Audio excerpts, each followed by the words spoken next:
Visualization technique. So I don't know if you knew you were going to get this coming here, but this is the best way that I have found to teach inversions. So 8 joints, 8 joint spaces. Well, that's 10, 8. There it is. Okay, talus bone. The talus is a spherical bone in between the inner and outer ankle. Okay, so this is one shin bone. This other ankle bone is the other shin bone. And in between them is a spherical bone called the talus bone.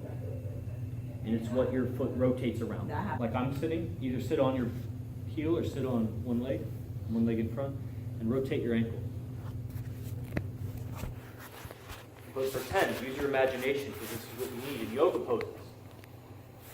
You imagine the shape, and then you embody the shape.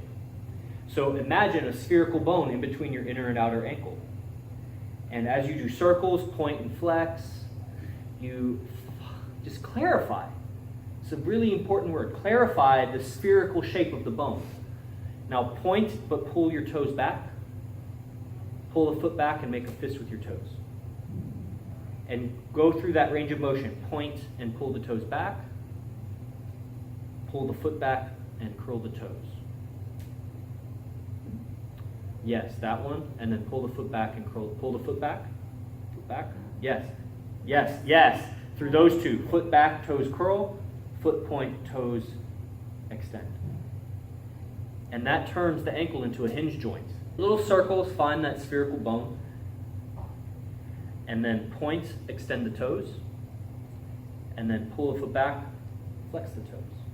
And go through that range of motion. There's a spherical bone in between the hinge joint of the ankle. You're clarifying it, right? Next one, that's the first one, is the talus. Second one is the tibial plateau. Plateau of the tibia. Why are we doing this? Because guess what? This right here is an upside down headstand. And so first we're going to learn how to stand like this before we stand upside down on this. Second one is the tibial plateau. This is pretty accurate. It's actually just flat. It's just a plateau of the main shin bone under the knee.